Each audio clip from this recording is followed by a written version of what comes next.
अस्सलाम वालेकुम viewers, point of order के साथ मैं हूं शाकिर सोलंकी।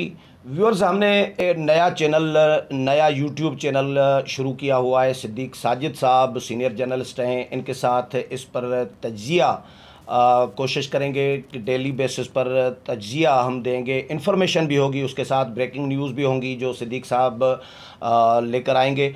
और मैं अपना जो यूट्यूब चैनल चलाता हूँ SNN पाक, वो उस पर मेरा वीलाग आप सुन सकते हैं। उस पर वीलाग का सिलसिला जारी रहेगा। मेरी अपनी इन्फॉर्मेशन, अपना तजिया होगा, लेकिन तस्वीर का दूसरा रुख जो है, जो सिद्दीक साहब क्या सोच रहे होते हैं, किस तरह ऑब्ज़र्व कर रहे होते हैं चीज़ों को, सियासी एक्टिविटीज़ को, या सिद्दीक साहब के अलावा भी रज़ाक खत्री साहब हैं, बहुत सारे और दोस्त हैं, या सुप्रीम कोर्ट की खबरें होती हैं, तो कोर्ट रिपोर्टर्स को, सीनियर सहाफ़ियों को हम इस चैनल पर आपके साथ उनका तजिया शेयर करेंगे। लेकिन ज़्यादातर हम कोशिश करेंगे, सिद्दीक साहब की मेहरबानी कि इन्होंने कमिटमेंट की है कि वो आएंगे इस चैनल पे।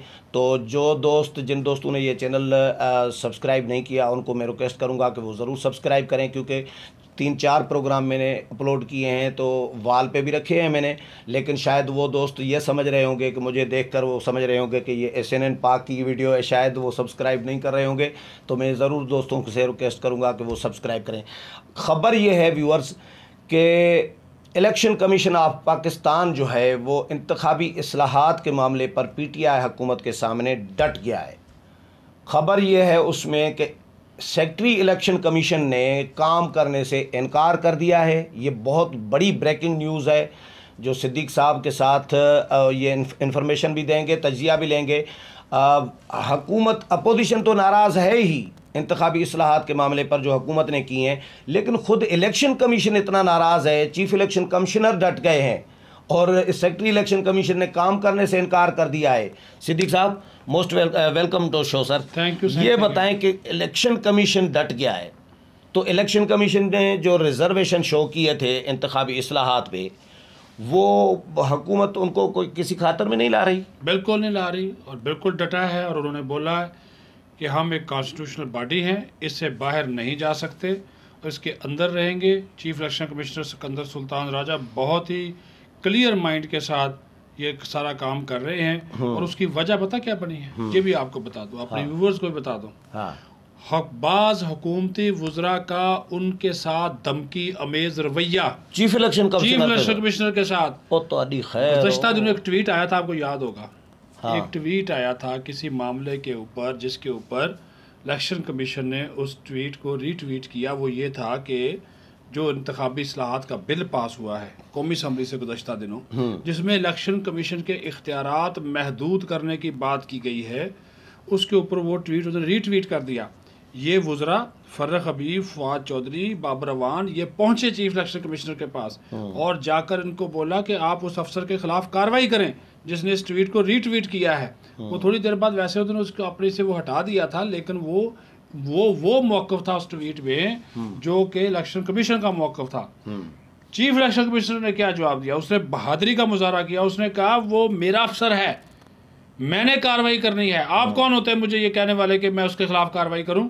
मैं देखूंगा, अगर वो गलत हुआ तो उसको सजा दूंगा, लेकिन अगर उसने ये एक काम ठीक किया है या उसके साथ अनजाने में हुआ है, इंक्वायरी के बगैर मैं नहीं हटा सकता। इस तरह की बातें उस तक पहुंचाई गई। अभी ये इलेक्शन तरमीमी एक्ट 2020 इन्होंने कौमी असम्बली से पास कराया, बुलडोज करके, सही बुलडोज करके। डिप्टी स्पीकर के खिलाफ अदम एतमाद की तहरीक क्यों आई थी? इसी वजह से आई थी ना कि उन्होंने उस दिन 21 बिल पास करवाए, सही 21 बिल चक्कर चला जिस तरह से ही उस दिन बुलडोज कर रहे थे, मुझे लग रहा है डिप्टी स्पीकर पहले बुलडोजर चलाते थे, मुझे लगता है ऐसा ही है। और वो उनकी शक्ल भी वैसे बुलडोजर चलाने वाले ड्राइवर की जैसी है। सही डिप्टी स्पीकर है। चलो जी, डिप्टी स्पीकर क्या कानून और आइन से मुकर्रर है कि मैं आइन को नहीं मानता, मैं मुझे जो वजीर आज़म करेगा वो करूंगा। बात बताएं मुझे, हाँ ये भी आप सुन लें, वो बड़ा बहादुर आदमी है कसम से। ये आज अपने व्यूअर्स के साथ एक बड़ा इंकशाफ कर रहा हूँ। चीफ इलेक्शन कमिश्नर, उसने, वो कॉन्स्टिट्यूशनल बॉडी का सरबराह है, वो प्रेसिडेंट ऑफ पाकिस्तान, रियासत पाकिस्तान के जो सरबराह हैं उनके साथ बात कर, उनको टेलीफोन किया। आरिफ अलवी को जब ये बिल पास हुआ, उन्होंने कहा जनाब आरिफ अलवी साहब, आप अपने प्राइम मिनिस्टर को समझाएं ये चीफ इलेक्शन कमिश्नर ने कहा सदर ममलकत को टेलीफोन करके अपने प्राइम मिनिस्टर को समझाएं कि इलेक्शन कमीशन के इख्तियारात इस तरह महदूद नहीं किए जा सकते। हाँ। और जो कैमा कमेटी बराए पार्लिमानी अमूर का इजलास होता था साईं, हाँ। ये मैं आपको बता दूं, उसके अंदर इन्होंने कुछ तरामीम दी। 57 शिक्कों में तरामीम इन्होंने की है इलेक्शन कमीशन में से। हाँ। इसमें से इन्होंने कहा था 35 की इन्होंने हमायत की, और कुछ तरामीम ऐसी थी जिनकी सिफारशात के हवाले से इन्होंने कहा था कि वो आइन के ख़िलाफ़ है। मिसाल के तौर पर आइन का आर्टिकल 226 है, हाँ। जिसके तहत सेनेट का इलेक्शन सीक्रेट बैलेट के जरिए होता है। इन्होंने कहा जी वो ओपन बैलेट के जरिए होगा। उन्होंने कहा कि ये नहीं हो सकता, ओपन बैलेट के जरिए नहीं हो सकता, कॉन्स्टिट्यूशन में तरमीम करनी पड़ेगी। आप कानून में तरमीम करके ये कर रहे हैं, ये पॉसिबल नहीं है। वोटर लिस्टों की तैयारी किसका काम है? आईनी तरमीम करनी पड़ेगी। हाँ बिल्कुल, आइन तरमीम करनी पड़ेगी। और आपको याद नहीं है, सुप्रीम कोर्ट ने सदारती जो रेफरेंस था उड़ा के रख दिया था। हाँ। सेनेट इलेक्शन से पहले उन्होंने बोला कॉन्स्टिट्यूशन में तरमीम करें। हाँ। ये कानून के जरिए बदलेंगे। उसने सदर ममलकत को बताया, सुनते जाएं, मैं आपके सामने सारी चीज़ें रखता हूँ। चीफ इलेक्शन कमिश्नर साहब कहते हैं इलेक्शन एक्ट सेक्शन 24, 26, 28, 29, 30, 31, 32, 33, 34, 36 और 44 और आइन के आर्टिकल 219 और 222 के साथ ये तमाम शिक्के मुतसादम हैं। सदर ममलकत ने कहा मैं अपने कानूनी माहिरीन के साथ मशवरा करके फिर आपको रिंग बैक करता हूँ। थोड़ी देर बाद रिंग बैक आई, और क्योंकि सदर साहब ने पूछा था कि मुझे बताएं कि कहाँ कहाँ वायलेशन हुई है, तो चीफ साहब ने फिर उनको बताई ये बातें कि यहाँ पे ये वायलेशन है, आप ऐसा नहीं कर सकते। और फिर जो कैमा कमेटी बराए पार्लिमानी अमूर के इजलास में अपने तहफ़्फ़ुज़ात ये लेकर गए थे इलेक्शन कमीशन वाले, वो रोदी की टोकरी में डाल दिए गए, उनको दरख़्वे इतरार नहीं समझा गया। उसकी वजह से हालात और ख़राब हुए। मैं कह रहा हूँ चीफ इलेक्शन कमिश्नर ने सही काम किया। और एक और आपको बड़ी खबर देता जाऊँ। हाँ, वाह वाह। गिलगित बल्तिस्तान का इलेक्शन हुआ, उसके बाद कुछ लोग आए इनके पास इलेक्ट्रॉनिक वोटिंग के मामले पे। किन के लोग? इलेक्ट्रॉनिक वोटिंग के मामले के। इलेक्ट्रॉनिक वोटिंग की आप क्यों मुखालफत कर रहे हैं? चीफ साहब ने बड़ा ज़बरदस्त जवाब दिया। उन्होंने पता क्या जवाब दिया? चीफ इलेक्शन कमिश्नर ने उन्होंने ज़बरदस्त जवाब दिया। उन्होंने कहा मैं नहीं चाहता मेरी फौज बदनाम हो, ये तजर्बा नाकाम हो चुका है। इलेक्ट्रॉनिक वोटिंग का इलेक्शन कमीशन क्यों मुखालिफ है? सही मुझे बताइए, आपका कौन सा इलाका है? बाई इलाका खैरपुर। बिजली जाती है ना? बहुत जाती है। मेरा मियाँ चन्नू है बाई इलाका, आती नहीं है। आप इलेक्ट्रॉनिक वोटिंग मशीन लगाएंगे, उसके साथ आपको जनरेटर का बंदोबस्त करना पड़ेगा, कंप्यूटर इंतजाम और चीज़ें सारी, नेट शेट सारा। हमारे गांव में तो होता ही नहीं, अगर हो भी तो हम कार्ड डाल के काम करते हैं। मैंने तो सोलर बिजली लगाई हुई है घर पे। सही, सोलर भी हो, जो भी हो, आपने लगाई है ना। लेकिन मैं कह रहा हूँ जहाँ पे बिजली घंटों गायब है, आप इलेक्ट्रॉनिक वोटिंग मशीन रख कर बैठ जाएंगे, जब वो खराब हो गई, बिजली चली गई, हारे के पास तो सोलर नहीं है, कैसे कास्ट होगा, उसकी गिनती कैसे होगी?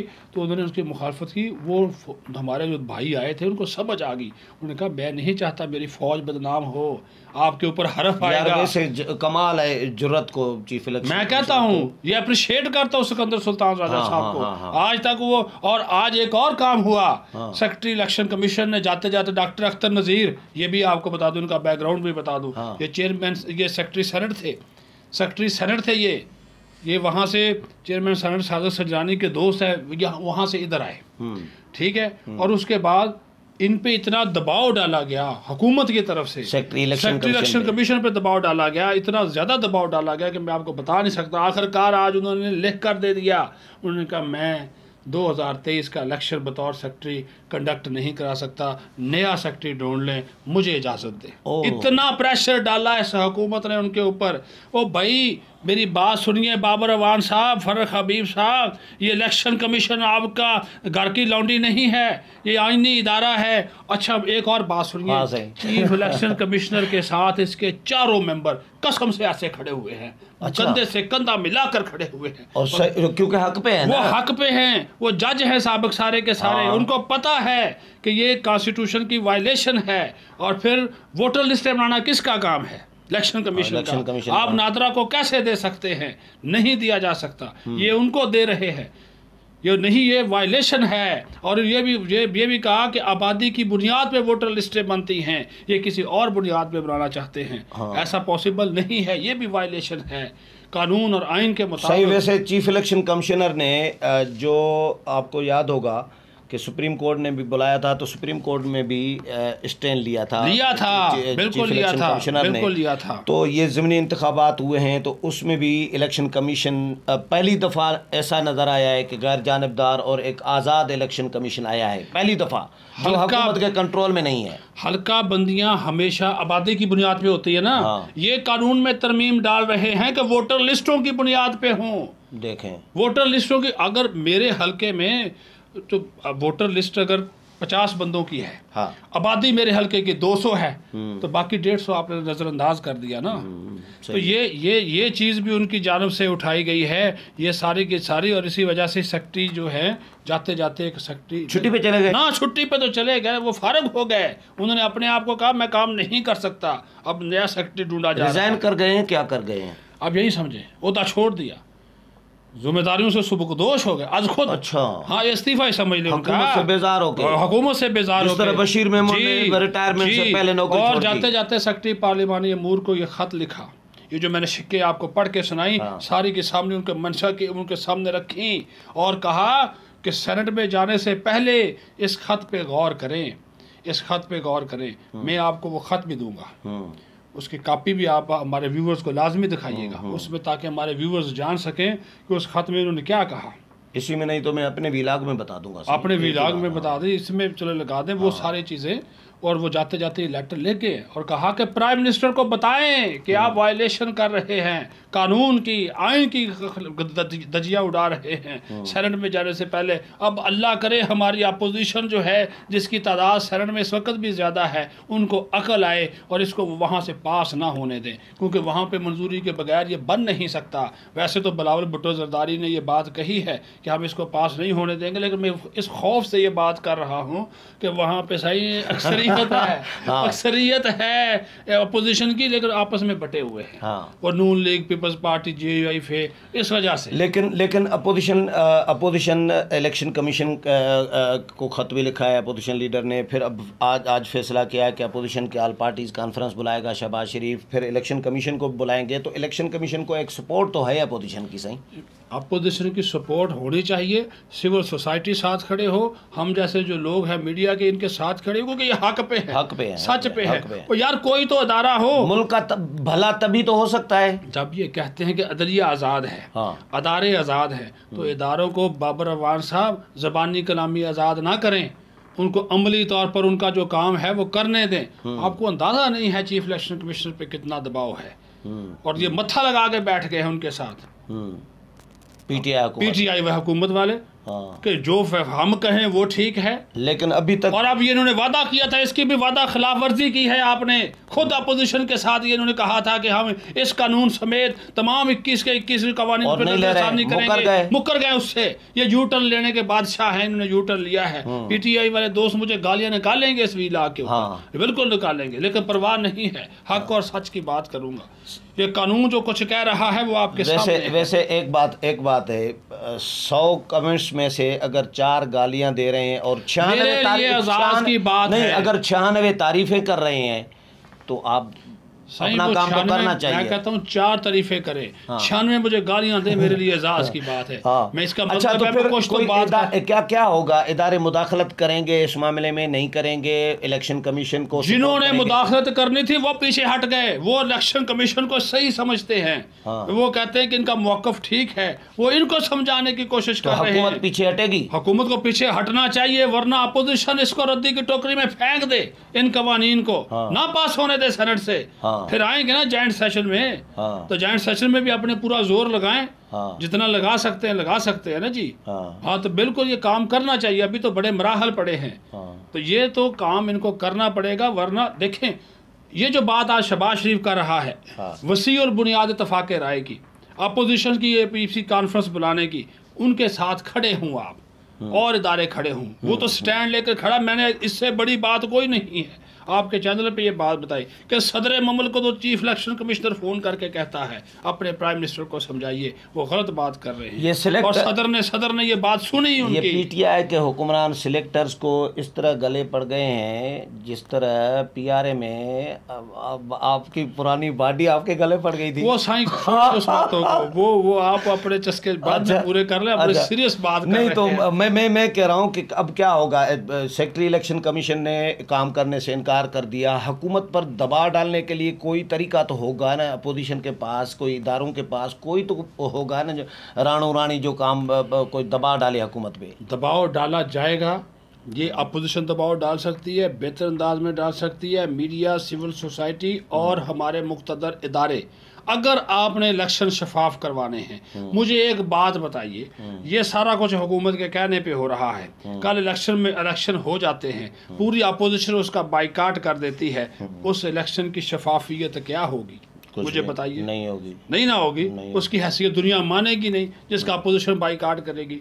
तो इस वजह से अपोजिशन को पूरा जोर लगाना चाहिए। इस मुल्क का नुकसान हो सकता है। बिल्कुल हो सकता है। चलें, बहुत शुक्रिया सिद्दीक साहब। व्यूअर्स, सिद्दीक साजिद की बातें आपने सुनी, उम्मीद है प्रोग्राम पसंद आया होगा। अगले प्रोग्राम में फिर मुलाकात होगी, तब तक इजाज़त चाहता हूँ। अल्लाह हाफिज़।